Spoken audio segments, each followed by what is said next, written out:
के प्रायोजक हैं केमिस्ट्री पॉइंट, नियर शीतला मंदिर रोड, कॉलेज चौक, पूर्णिया, बिहार।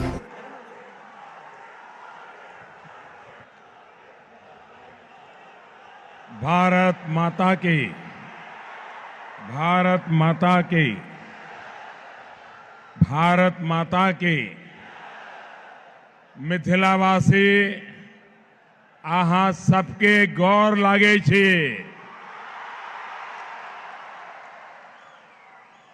बाबा मदनेश्वर और काली मां की कृपा हम सभी पर बनी रहे और आप सभी का आशीर्वाद हम सब पर, सब चौकीदार पर बना रहे, इसी कामना के साथ मुझे आपके दर्शन करने का मौका मिला।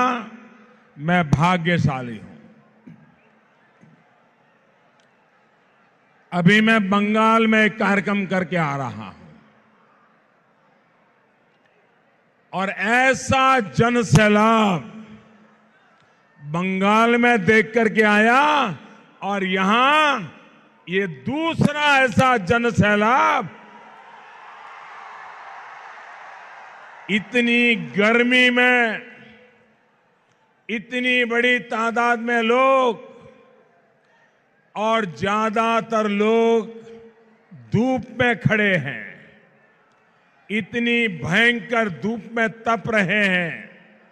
मैं सबसे पहले हमारी सारी व्यवस्थाएं कम पड़ गई, आपको धूप में तपना पड़ रहा है, आपको जो परेशानी हो रही है इसके लिए मैं आपकी क्षमा मांगता हूं। लेकिन आप इस ताप में जो तप रहे हैं, ये तपस्या मैं बेकार नहीं जाने दूंगा। ब्याज समेत लौटाऊंगा, विकास करके लौटाऊंगा।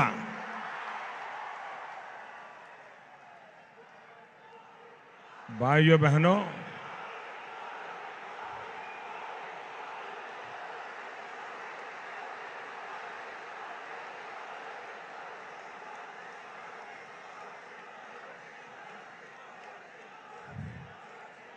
आप सबके आशीर्वाद से मैं प्रधानमंत्री के रूप में, सेवक के रूप में लगातार 5 साल से आपकी सेवा कर रहा हूं। लेकिन आप सब जानते हैं, मैं आता हूं द्वारिकानाथ की धरती से।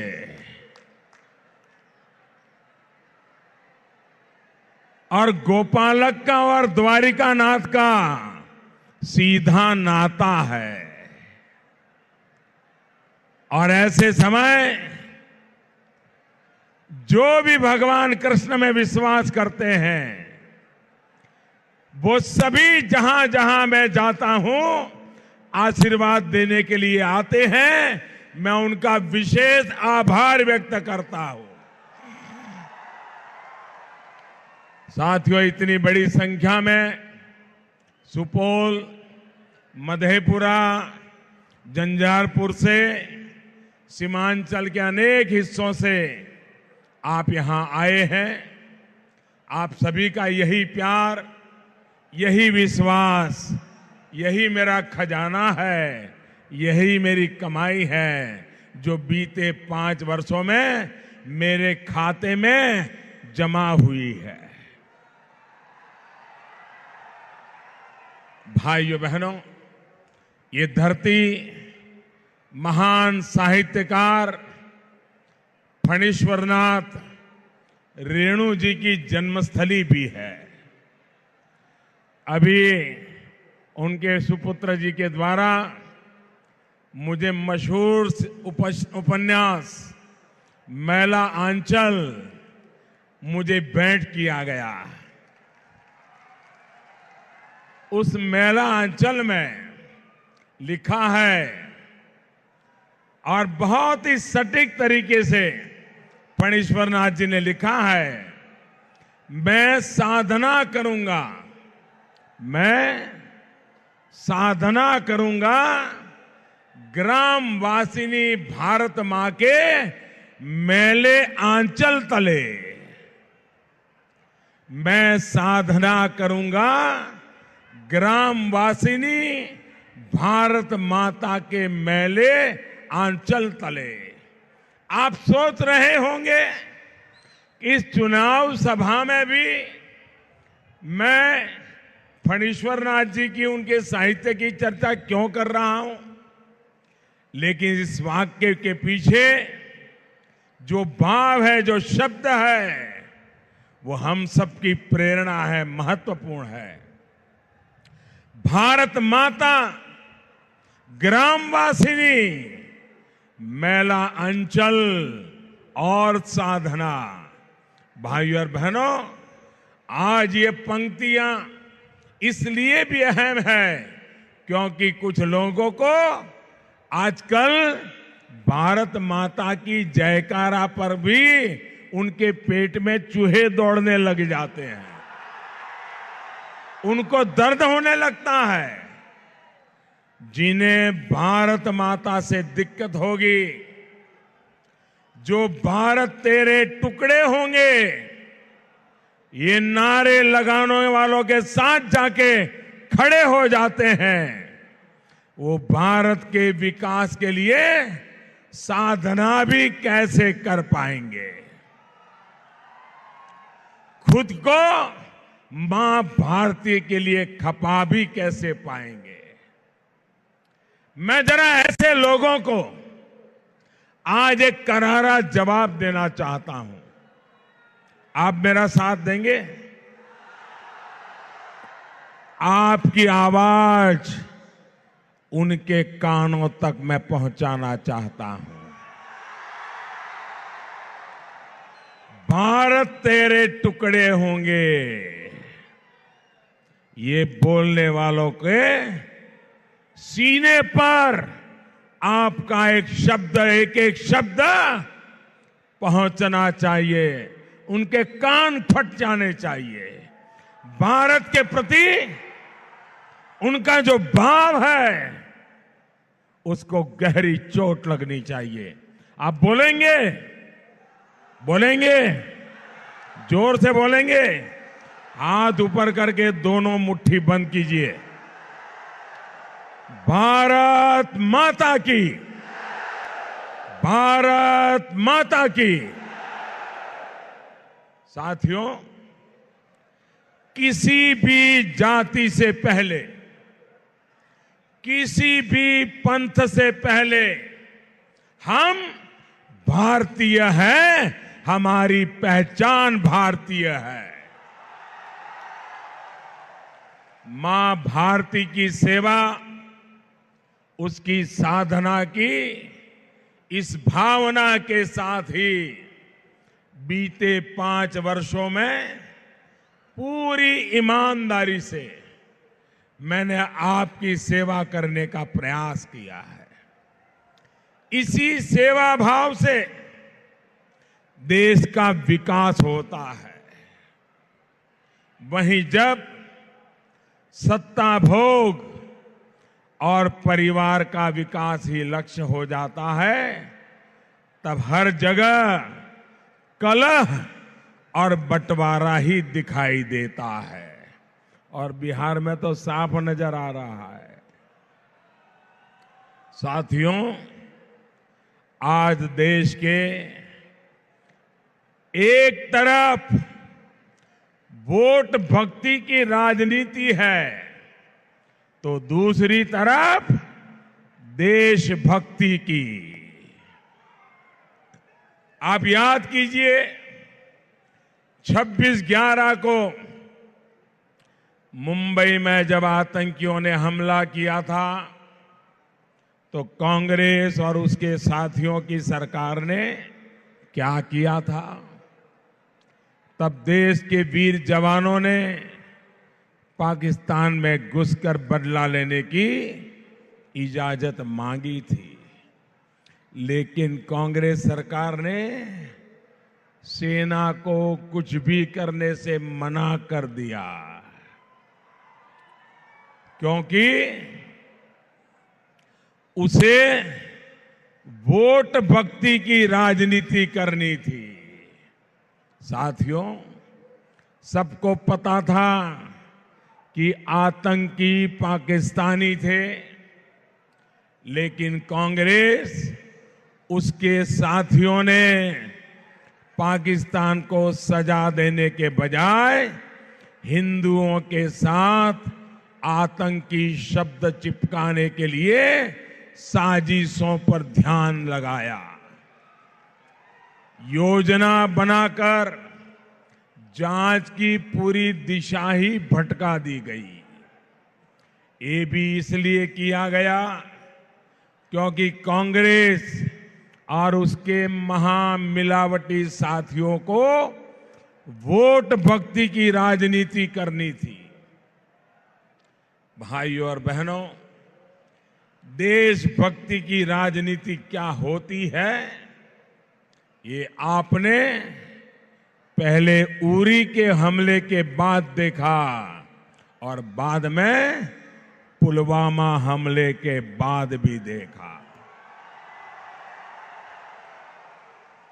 पहले सर्जिकल स्ट्राइक हुई और फिर एयर स्ट्राइक हुई। परिणाम यह है कि जो पाकिस्तान पहले चोरी और सीनाजोरी दोनों करता था, अब दुनिया भर में जाके गुहार लगा रहा है। भारत ने आतंकियों को घुसकर मारा भी और पाकिस्तान को पूरी तरह से अलग थलग भी कर दिया। भाइयों बहनों, ये घुस करके मारना ठीक ठाक नहीं था। एक घुस करके मारना चाहिए कि नहीं मारना चाहिए? आप खुश हैं? आप खुश हैं? ये आपका चौकीदार सही कर रहा है। नए हिंदुस्तान के नए तेवरों से आप संतुष्ट हैं? भाइयों और बहनों, आपने देखा होगा चुनाव शुरू होने से पहले जो लोग उछल उछल करके बोल रहे थे, सबूत मांग रहे थे, मोदी का जवाब मांग रहे थे, 2 चरण के मतदान के बाद उनका चेहरा ऐसा ढीला पड़ गया, ऐसा ढीला पड़ गया। और भांति भांति के सवाल खड़े करने वाले लोग, सबूत मांगने वाले सबूत नहीं मांग रहे, एयर स्ट्राइक का जवाब मांगने वाले वो भी चुप हो गए, बम गिरा था कि नहीं गिरा ये भी पूछना बंद कर दिया, बम ने आतंकवादियों को मारा कि नहीं मारा ये भी पूछना बंद कर दिया, कितने आतंकवादी मरे थे, इतने मरे कि उतने मरे ये भी पूछना बंद कर दिया। ये उनकी बोलती बंद किसने की? ये चिल्ला चिल्ला करके महीने से चीख रहे थे, इनकी बोली भी किसने बंद कर दी? ये हिंदुस्तान के मतदाताओं ने बंद कर दी। पहले और दूसरे चरण के मतदाताओं ने उनके मुंह पे ताला लगा दिया है। 2 चरणों का जो रुझान आया है, उसके बाद आप भारत के वीर जवानों से सबूत मांगना क्यों भूल गए हो?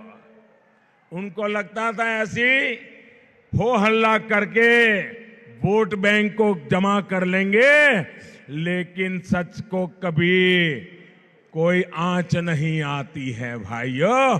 और इसलिए देश की जनता हमारे साथ खड़ी हो गई और 2 चरणों में उनकी जमीन खिसक चुकी है भाइयों।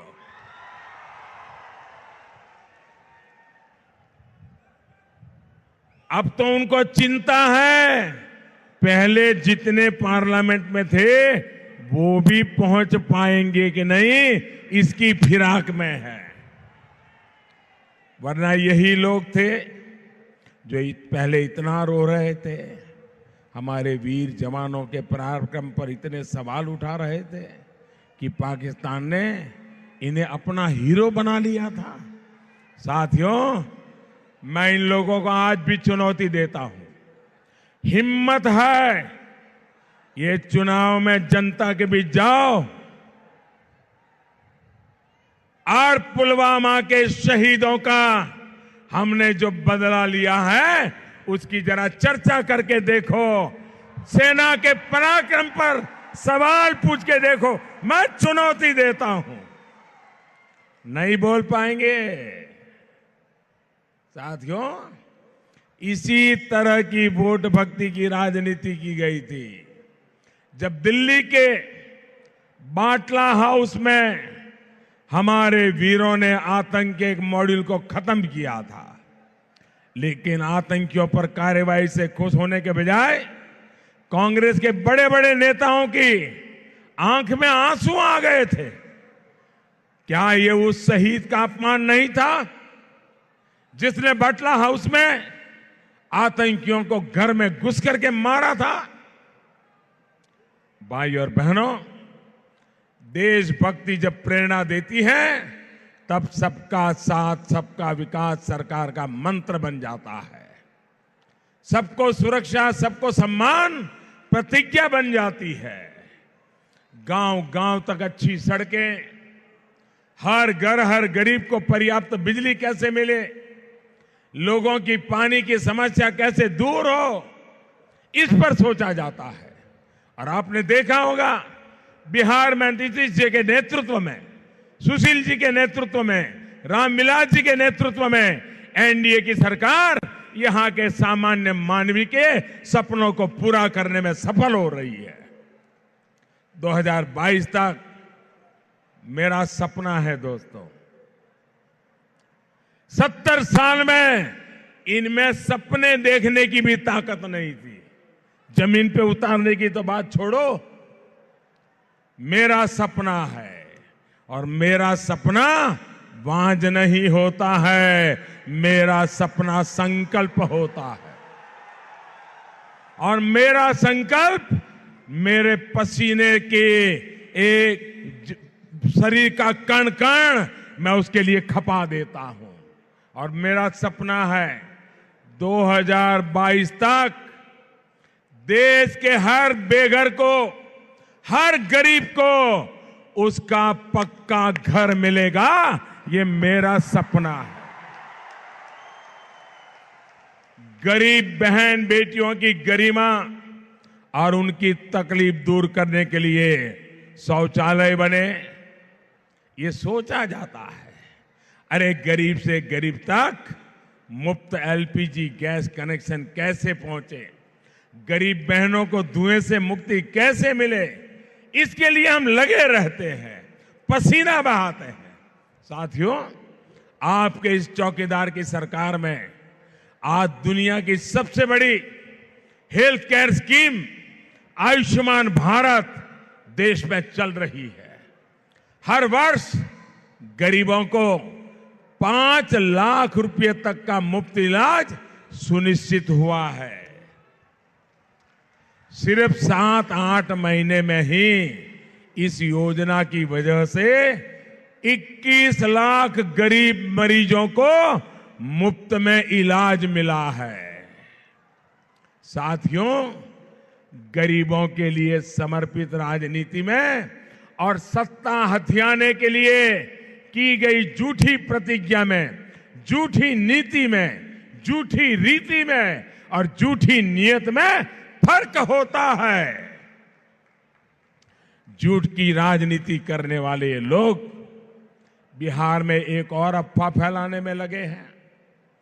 ऐसे लोग कह रहे हैं कि सामान्य वर्ग के गरीब के लिए जो 10% आरक्षण का प्रावधान किया गया है, उसके बाद आरक्षण की व्यवस्था ही खत्म कर दी जाएगी। मैं आप लोगों से आग्रह करूंगा, ऐसे झूठे लोगों से बचिए। ये झूठी रिकॉर्ड 20 साल से चला रहे हैं, 20 साल से, और पीढ़ी दर पीढ़ी चला रहे हैं। बाप भी चला रहा था, बेटा भी चला रहा है।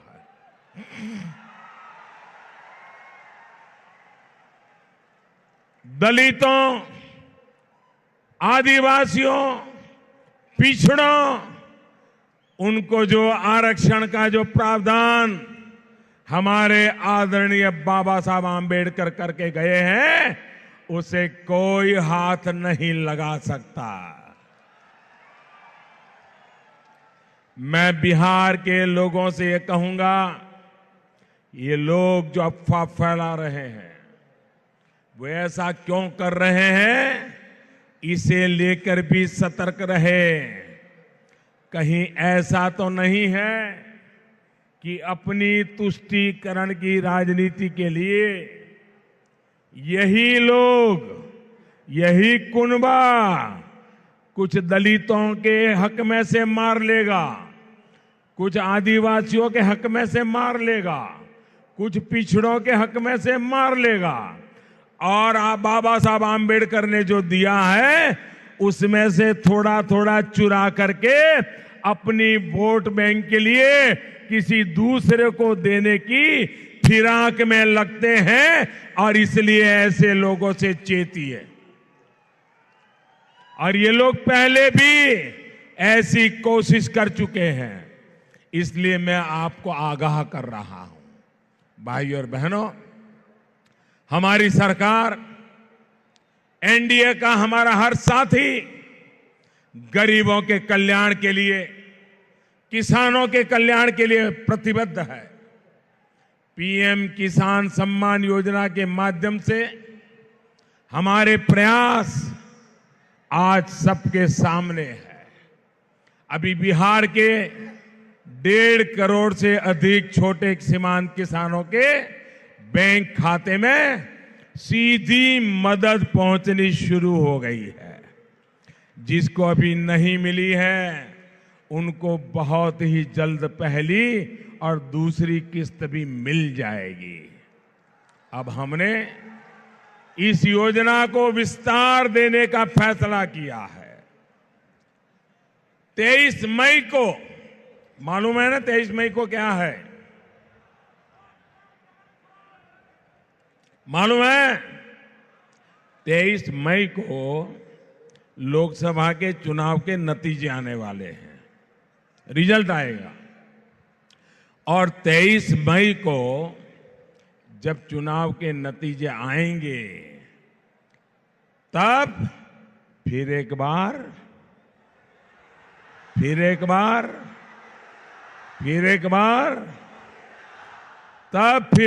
जब मोदी सरकार बनाएंगे, तब बिहार के किसानों के लिए, देश के किसानों के लिए जो 5 एकड़ भूमि का नियम है, वो नियम हटा दिया जाएगा और सभी किसानों को लाभ दिया जाएगा। इस योजना से जुड़ा जो 5 एकड़ वाला नियम था, वो भी हम हटाने वाले हैं। साथियों, देश का ये पूर्वी हिस्सा नए भारत के विकास की अगुवाई करे, इसके लिए हम निरंतर प्रयास कर रहे हैं।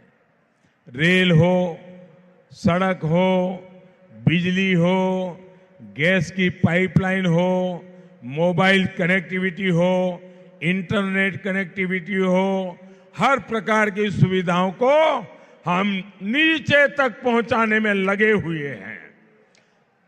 बरौनी गुवाहाटी गैस पाइपलाइन हो, नेपाल के साथ व्यापार के लिए बना लैंड पोर्ट हो, बाटनाहा विराटनगर रेल प्रोजेक्ट हो, अररिया सुपौल गलगलिया रेल लाइन हो, इंडो नेपाल बॉर्डर रोड हो, ऐसे अनेक प्रोजेक्ट्स यहां या तो पूरे हो चुके हैं या फिर पूरे होने वाले हैं। विकास और विश्वास की यही नीति पूर्वी भारत को विकास की नई ऊंचाई पर लेकर के जाएगी। साथियों, और जब मैं पूर्वी भारत कहता हूं तब उड़ीसा, बिहार, पश्चिम बंगाल, असम, नॉर्थ ईस्ट, ये सारे क्षेत्र का विकास ये मेरा सपना है। साथियों, हमें मिलकर एकजुट होकर विकास के संकल्प को सिद्धि तक पहुंचाना है। मिलकर देश की चौकीदारी करनी है। आपका हर वोट, आप जब कमल के निशान पर वोट दबाओगे, जब आप तीर पर वोट दबाओगे, जब आप हमारे रामविलास जी की पार्टी पर वोट दबाओगे, तब आप लिख करके रखिए, आपका वोट सीधा सीधा मोदी के खाते में जमा होने वाला है। भाइयों बहनों, मैं एक संकल्प लेना चाहता हूं, आप लेंगे मेरे साथ? अहां सब हमारा संग एकता संकल्प लिए आ एकता नारा लगाओ। हम जे कहब ओकर बाद अहां सब कहियो, घर घर में अच्छी चौकीदार, घर घर में अच्छी चौकीदार। आप बोलिए मेरे साथ, घर घर में अच्छी चौकीदार, घर घर में अच्छी चौकीदार। उधर से भी आवाज आनी चाहिए, घर घर में अच्छी चौकीदार। अब मैं नारा बुलवाता हूं, आपने बोलना है, घर घर में अच्छी चौकीदार। भ्रष्टाचारी सब होशियार, भगोड़ा सब पर कानून के मार, बंद भेल काला कारोबार, देशद्रोही सब पर कड़ा प्रहार, आतंक पर भय रहल अच्छी आखिरी बार, दुश्मन भय जाऊ खबरदार, घुसपैठी भागल सीमा पार, टूटत आप जाति पाति केर दीवार, वंशवाद केर होयत हार, दागदार पर भारी कामदार। आप सबका बहुत बहुत आभार। मेरे साथ बोलिए, भारत माता की, भारत माता की। बहुत बहुत धन्यवाद।